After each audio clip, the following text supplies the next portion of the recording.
नमस्कार। केंद्र सरकार में युवाओं को पक्की नौकरी देने का हमारा अभियान निरंतर जारी है और हमारी पहचान भी है बिना पर्ची बिना खर्ची। आज 51,000 से अधिक युवाओं को नियुक्ति पत्र दिए गए हैं। ऐसे रोजगार मेलों के माध्यम से अब तक लाखों नौजवानों को भारत सरकार में परमानेंट जॉब मिल चुकी है। अब ये नौजवान राष्ट्र निर्माण में बड़ी भूमिका निभा रहे हैं। आज भी आप में से कई ने भारतीय रेल में अपने दायित्वों की शुरुआत की है। कई साथी अब देश की सुरक्षा के भी प्रहरी बनेंगे। डाक विभाग में नियुक्त हुए साथी गांव-गांव सरकार की सुविधाओं को पहुंचाएंगे। कुछ साथी हेल्थ फॉर ऑल मिशन के सिपाही होंगे।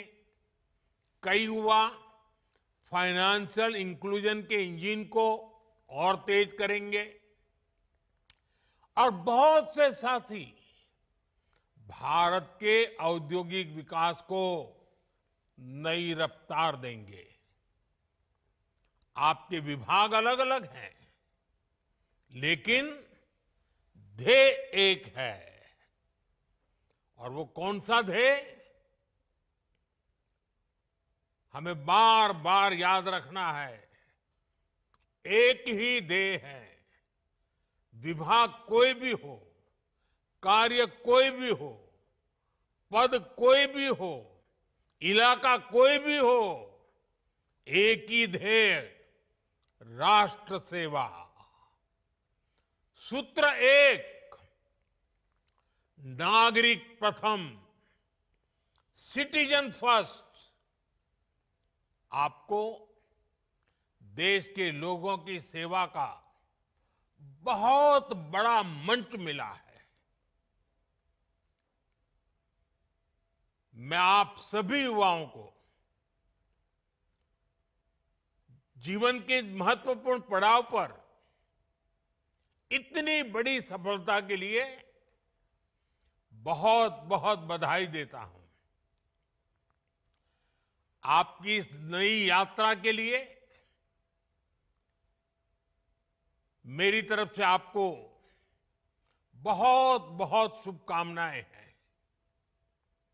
साथियों, आज दुनिया मान रही है कि भारत के पास दो असीमित शक्तियां हैं। एक डेमोग्राफी, दूसरी डेमोक्रेसी। यानी सबसे बड़ी युवा आबादी और सबसे बड़ा लोकतंत्र। युवाओं का यह सामर्थ्य हमारी भारत के उज्जवल भविष्य की सबसे बड़ी पूंजी भी है और सबसे बड़ी गारंटी भी है। और हमारी सरकार इसी पूंजी को समृद्धि का सूत्र बनाने में दिन रात जुटी है। आप सबको पता है, 2 दिन पहले ही मैं 5 देशों की यात्रा कर करके लौटा हूं। हर देश में भारत की युवा शक्ति की गूंज सुनाई दी।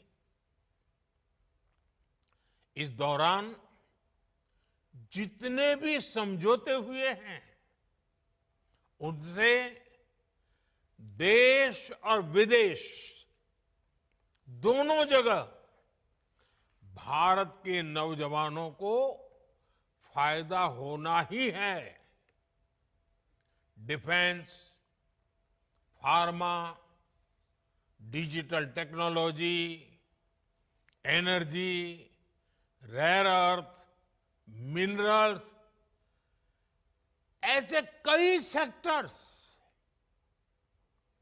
ऐसे सेक्टर्स में हुए समझौतों से भारत को आने वाले दिनों में बहुत बड़ा फायदा होगा।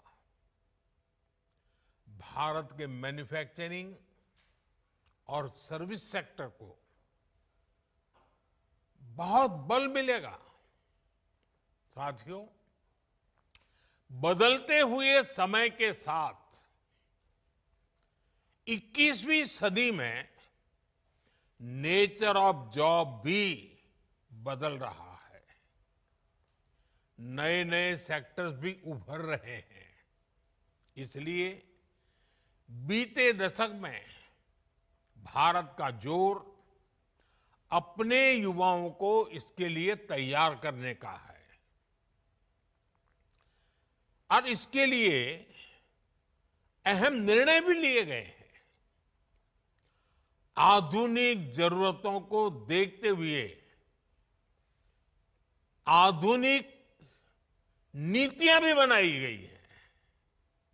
स्टार्टअप्स, इनोवेशन और रिसर्च का जो इकोसिस्टम आज देश में बन रहा है, वो देश के युवाओं का सामर्थ्य बढ़ा रहा है। आज जब मैं नौजवानों को देखता हूं कि वे अपना स्टार्टअप शुरू करना चाहते हैं, तो मेरा भी आत्मविश्वास बढ़ जाता है। और अभी हमारे डॉक्टर जितेंद्र सिंह जी ने स्टार्टअप के विषय में विस्तार से कुछ आंकड़े भी बताए आपको सामने। मुझे खुशी होती है कि मेरे देश का नौजवान बड़े विजन के साथ, तेज गति से, मक्कमता के साथ आगे बढ़ रहा है। वो कुछ नया करना चाहता है। साथियों, भारत सरकार का जोर प्राइवेट सेक्टर में रोजगार के नए अवसरों के निर्माण पर भी है। हाल ही में सरकार ने एक नई स्कीम को मंजूरी दी है, एम्प्लॉयमेंट लिंक इंसेंटिव स्कीम। इस योजना के तहत सरकार प्राइवेट सेक्टर में पहली बार रोजगार पाने वाले युवा को 15,000 रुपये देगी।